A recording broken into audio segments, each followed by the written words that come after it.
जैसे कि पिछले चैप्टर में हमने देखा था, बायदी स्वेलिंग को फाइट के लिए चैलेंज करता है और अभी चैप्टर की शुरुआत में लिन बायदी की चिंता करते हुए बोलती है, मैं मर्दों वाली बातें नहीं जानती और मुझे रिजल्ट की भी कोई परवाह नहीं है। मैं बस यही चाहती हूँ कि तुम सेफ रहो। उन दोनों का इतना प्यार देखकर स्वेलिंग को चीड़ होने लगता है और वो बोलता है, क्या तुम्हारा हो गया? वैसे भी बहुत समय हो गया जब किसी ने मुझे चैलेंज देने की हिम्मत की है। तुम बहादुर हो। मैं बस एक ही हाथ का इस्तेमाल करूंगा और पंखों का इस्तेमाल नहीं करूंगा। उसके बाद बायदी अपने टाइगर फॉर्म में ट्रांसफॉर्म होता है और अपना पहला वार करता है, पर स्वेलिंग उसे डॉच ना करके उसके पीछे आ जाता है। लिन बोलती है वो तुम्हारे पीछे है, पर तब तक स्वेलिंग अपने फायर पावर से बायदी पर हमला कर देता है और बायदी बुरी तरीके से घायल होकर नीचे गिर जाता है। लिन ये देखकर बहुत ज्यादा परेशान हो जाती है। स्वेलिंग बोलता है, अगर तुम्हारा साथी तुम्हें प्रोटेक्ट नहीं कर सकता तो तुम्हें उसे छोड़ देना चाहिए और कोई ताकतवर साथी ढूंढना चाहिए। लिन बायदी को संभालते हुए स्वेलिंग को बोलती है, बायदी कमजोर नहीं है, वो बहुत ताकतवर है। ये सुनकर बायदी फिर से खड़ा हो जाता है, पर इस बार बायदी पहले से भी ज्यादा ताकतवर लग रहा था और उसकी आंखें भी चमक रहा था।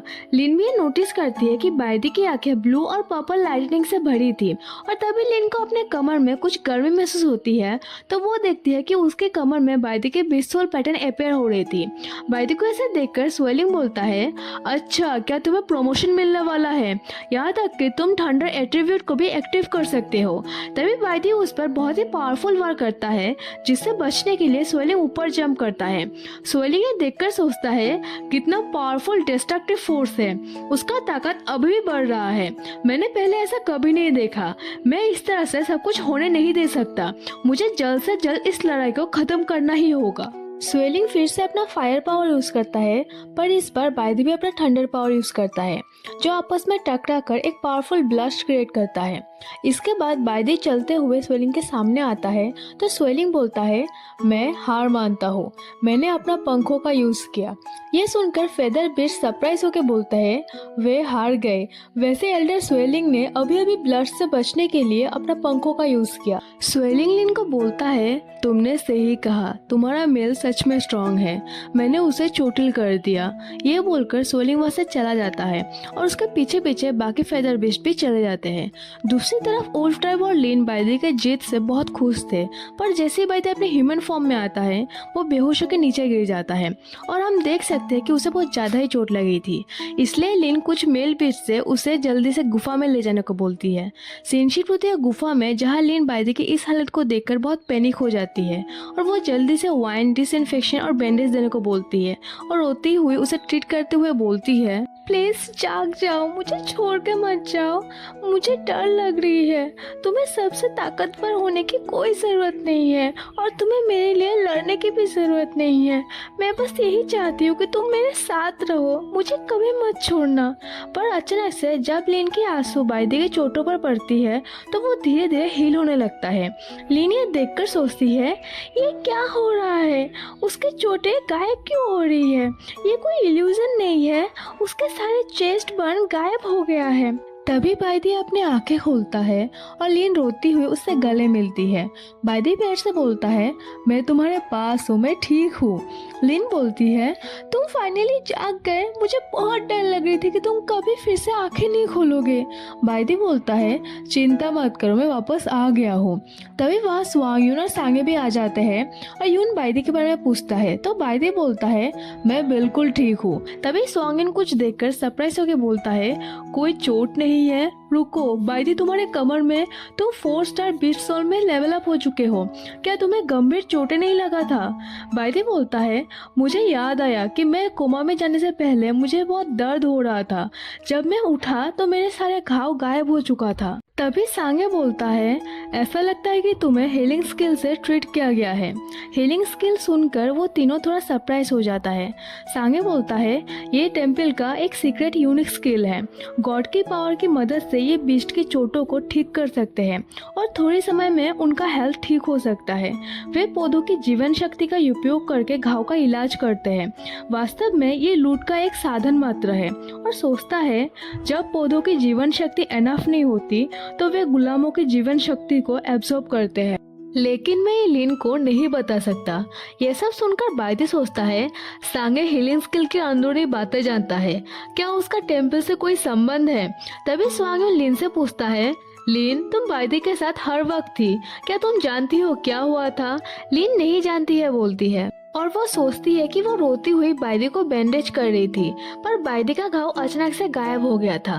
पर ये कोई भी बिलीव नहीं करेगा। तभी बायदी लिन से पूछता है कि क्या उस टाइम कुछ हुआ था जब उसका घाव ठीक हो गया था।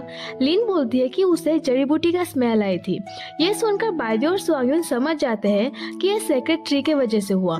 रात को वो दोनों लिन से डिस्कस करते हैं कि उन्हें लगता है सेक्रेट ट्री का बीज जो लिन के बॉडी में है उसके वजह से बायदी का घाव इतना शॉर्ट टाइम में रिकवर हुआ था। लिन बोलती है शायद तुम ज्यादा सोच रहे हो, मे भी इसका कोई और रीजन हो सकता है।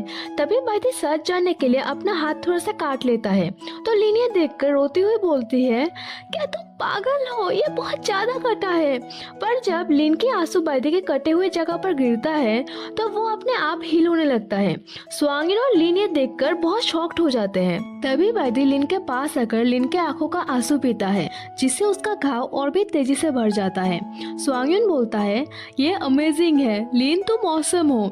लिन बोलती है क्या ये सच में मेरी वजह से हुआ है। तभी बायदी उसे गले लगाकर बोलता है लिन फ्यूचर में यूं ही मत रोना और किसी को भी ये बात पता चलने मत देना। लिन हाँ बोलती है। यून बोलता है तो क्या बस लिन के आंसू में ही हीलिंग इफेक्ट है। बायदी बोलता है शायद सिर्फ आंसू में ही नहीं, यह उसके कोई भी बॉडी पार्ट हो सकता है जिसमें आंसू, सलाइवा, मांस और खून भी शामिल है।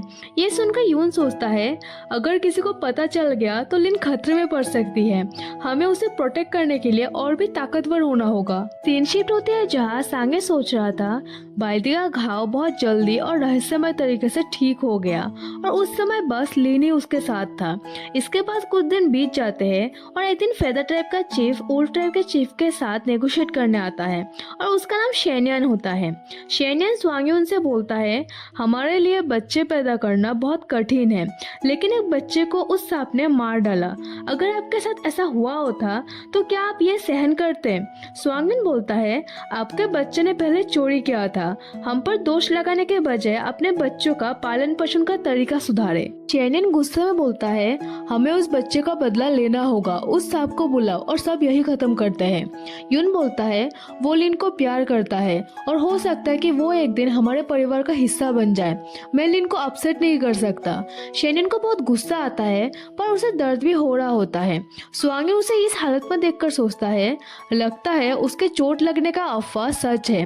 नो वंडर कि वो अचानक से रॉक माउंटेन पर रुक गया और बोलता है आप लोग रॉक माउंटेन पर सेटल होने का प्लान बना रहे हैं, है ना। ये सुनकर शेन्यान चौंकते हुए सोचता है हमने माइग्रेशन में बहुत ज्यादा ऊर्जा खर्च किया है और रॉक माउंटेन का चोटी सबसे अच्छा रहने लायक जगह है, हम इसे छोड़ नहीं सकते।